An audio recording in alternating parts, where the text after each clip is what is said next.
दिवाळी म्हणजे आनंद, दिवाळी म्हणजे उत्सव. दिवाळी म्हणजे आनंद, दिवाळी म्हणजे उत्सव. या उत्सवात आपल्यासोबत आहे साहित्य उत्सव. दीपोत्सव दिवाळी अंकात ऐकूयात दीपावलीच्या आजच्या दिवसाचं महत्त्व. लेखक आणि सादरकर्ते दिनेश महाजन. तंत्रसहाय्य शुभम देशमुख.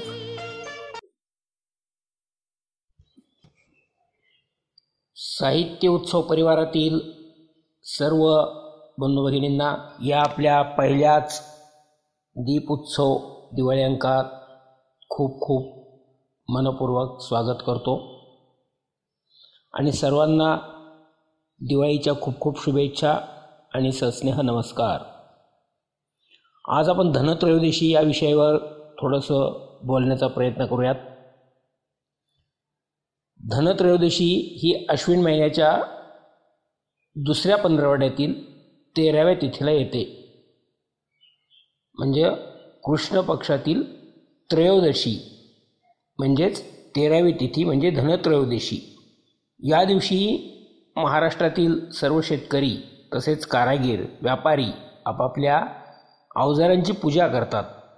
शेतकरी तिफण, नांगर, कुळव तसेच कारागीर लोक आपापले जे अस्त्र असतील, साहित्य असेल, ज्याच्यामुळे आपल्याला वर्षभर धनप्राप्ती होत असते, अशा सर्व शस्त्रास्त्रांची पूजा करतात.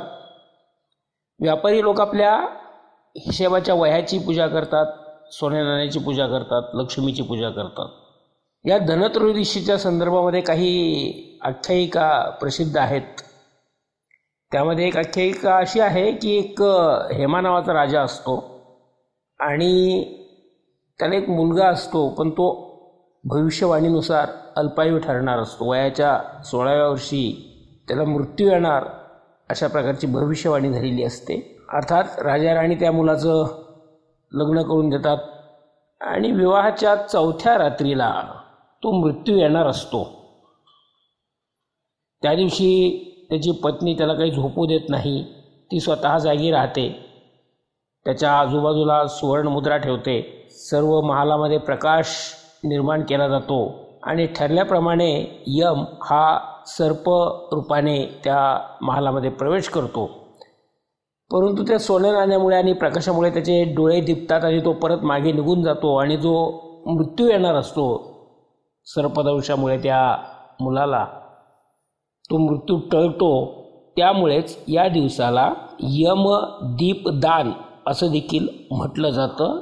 किंवा घराच्या बाहेर अंगणामध्ये ज्या पंत्या लावल्या जातात, रातच्या पंत्यांच्या वाती या दक्षिणेला तोंड करून लावल्या जातात. त्यामुळे अपमृत्यू टळला जातो, अशा प्रकारची समजूत आपल्याकडे आहे.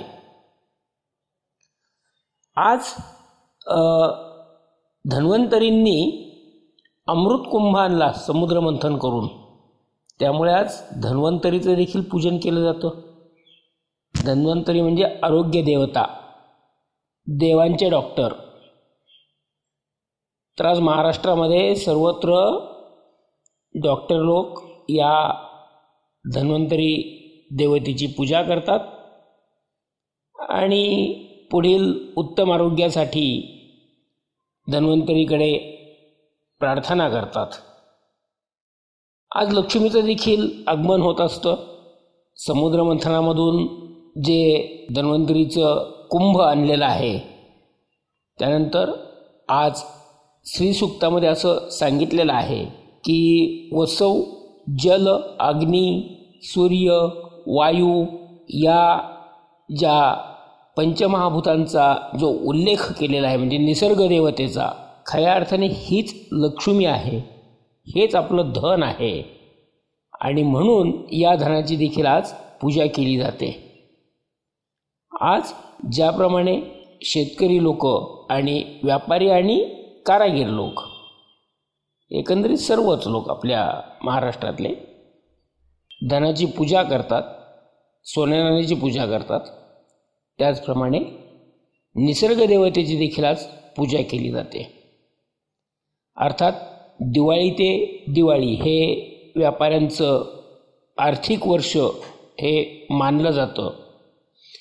लक्ष्मीपूजनाला या आर्थिक वर्षाची सुरुवात जरी होत असली तरी शेवट हा आज होतो, म्हणजे धनत्रयोदशीला होतो. आणि जे काही उरलेलं आहे किंवा कष्टाने कमवलेल्या पैशामधून जो काही बाकी राहिलेली असते, उरलेलं असतं, त्यातील काही धन हे समाजकार्यासाठी वापरावं, हाच खरा या धनत्रयोदशीचा महत्त्वाचा गाभा आहे. म्हणजे एकंदरीत आपल्या उत्पन्नाच्या किमान 1/6 रक्कम किंवा 1/6 भाग हा समाजहितासाठी म्हणजेच देवकार्यासाठी वापरला जावा, हा प्रभूचा आदेश आहे. परमेश्वराला हे अपेक्षित आहे आणि त्याप्रमाणे आपल्याकडे हे घडताना दिसतं. कारण शेतकरी हा प्रसन्न झालेला असतो. या काळामध्ये पावसाळा संपलेला असतो, खरीपाची पिकं हातात आलेली असतात, रब्बीच्या पेरण्या झालेल्या असतात. त्यामुळे जे काही हातात आलेलं असेल शेतकऱ्याच्या, तो इतरांसाठी थोडं थोडं देण्याची त्याची वृत्ती असते. आणि ज्याप्रमाणे शेतकऱ्यांची ती वृत्ती असते त्याचप्रमाणे ती व्यापाऱ्यांची असावी, धनिकांची असावी, राजा रजवाड्यांची असावी, अशी या दिनामागची एक संकल्पना आहे.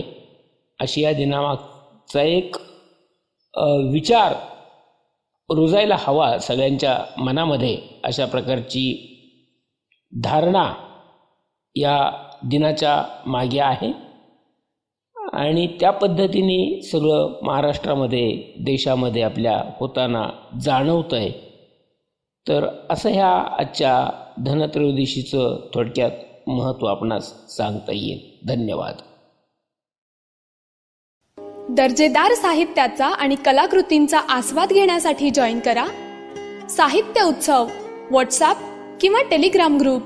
जॉईन करण्यासाठी संपर्क करा 98 81 60 20 25 या क्रमांकावर. संपर्क क्रमांक पुन्हा एकदा 9881 60 2025. साहित्य उत्सव हे यूट्यूब चॅनल आजच सबस्क्राईब करा. साहित्य उत्सवच्या फेसबुक पेजला जरूर भेट द्या, कारण ज्ञान आणि मनोरंजन यांचं अतूट नातं म्हणजे साहित्य उत्सव.